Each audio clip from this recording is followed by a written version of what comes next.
जय श्री राम। वापस से आप सभी छात्र छात्राओं को एक और वीडियो में स्वागत करते हैं। तो आज हम लेकर आए मोस्ट वीवीआई प्रश्न फिजिक्स का, जो 2024 एग्ज़ाम में आपको यहीं से पूछा जाएगा। तो चलिए आज हम इसको पूरे क्लास को हम लोग आज देखेंगे। तो चलिए हम लोग पहला प्रश्न को शुरू करते हैं।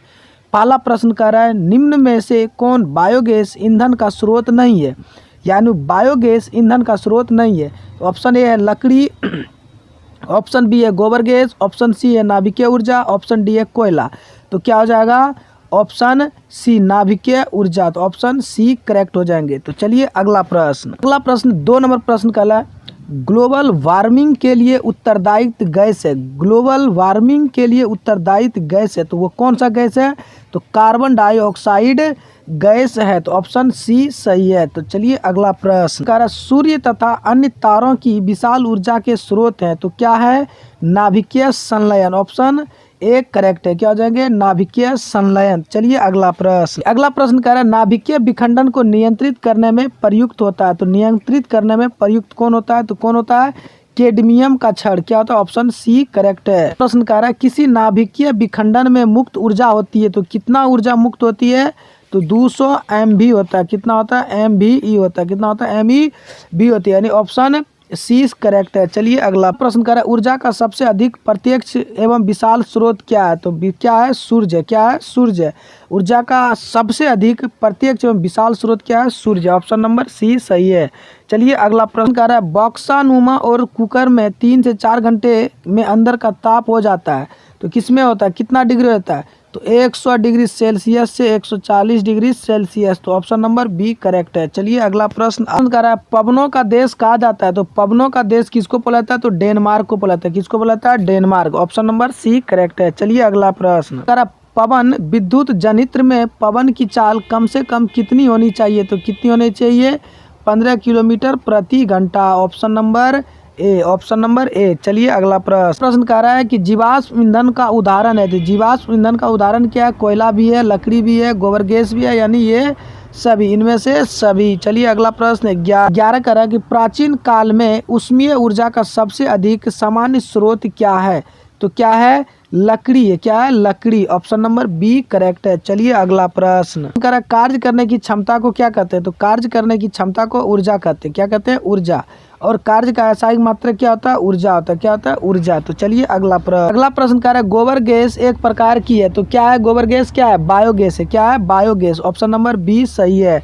चलिए अगला प्रश्न कह रहा है, नवीकरणीय ऊर्जा का स्रोत क्या है? तो नवीकरणीय ऊर्जा का स्रोत क्या है? सौर ऊर्जा। क्या है? सौर ऊर्जा। ऑप्शन नंबर बी सही है। चलिए अगला प्रश्न देखते हैं। 15 नंबर क्वेश्चन कह रहा है कि जैव गैस एक उत्तम ईंधन है, क्यों इसमें मीथेन गैस पाई जाती है? तो कितना प्रतिशत मीथेन गैस पाई जाती है?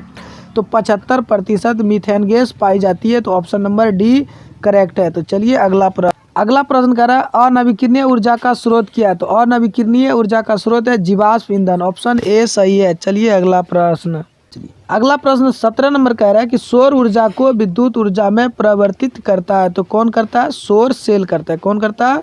सौर सेल। ऑप्शन नंबर सी सही है। चलिए अगला प्रश्न कह रहा है, एक उत्तम ईंधन है। एक उत्तम ईंधन क्या है? जैव गैस। क्या है? जैव गैस। ऑप्शन डी सही है। चलिए अगला प्रश्न कह रहा है, नरोरा नाभिकीय विद्युत संयंत्र किस राज्य में स्थित है? तो किस राज्य में स्थित है?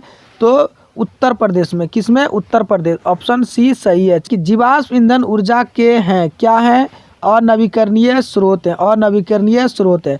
2024 के 10th क्लास में वीवीआई प्रश्न रहेगा। तो आप लोग इसको पूरा वीडियो देखना है, पूरा इसको रट जाना। यहीं से प्रश्न पूछे जाएंगे, इससे बाहर नहीं पूछे जाएंगे। तो चलिए अगला प्रश्न 21 नंबर प्रश्न कर रहा है कि सरदार सरोवर बांध किस नदी पर बनाया गया? तो सरदार सरोवर बांध जो है कि नर्मदा नदी पर बनाया गया। किस नदी पर? नर्मदा नदी पर। ऑप्शन नंबर सी सही है। तो आपको जो है कि बांध से एक प्रश्न जरूर रहेगा, इसलिए बांध को आप लोग कंफर्म याद ही कर लेना। तो अगला प्रश्न कह रहा है कि टिहरी बांध किस नदी पर है? तो टिहरी बांध जो है कि गंगा नदी पर है। किस नदी पर है? गंगा नदी पर है। तो चलिए अगला प्रश्न कह रहा है कि सौर सेल बनाने के लिए किस का उपयोग किया जाता है? तो किसका उपयोग किया जाता है? तो सिलिकॉन का। किसका? SI से क्या होता है? सिलिकॉन होता है। तो चलिए अगला प्रश्न कह रहा है, बांध के द्वारा स्थापित टरबाइन ज्वारीय ऊर्जा को किस रूप में रूपांतरित करती है, तो किसमें? विद्युत ऊर्जा में करते हैं। किसमें? विद्युत ऊर्जा में। ऑप्शन नंबर बी सही है, सॉरी ऑप्शन नंबर बी सही है। तो चलिए अगला प्रश्न कह रहा है कि OTEC विद्युत संयंत्र केवल तभी प्रचलित होते हैं जब महासागर के पृष्ठीय जल का तापमान जो 2 किलोमीटर तक की गहराई पर जल के ताप में अंतर हो जाते हैं। तो कितना डिग्री?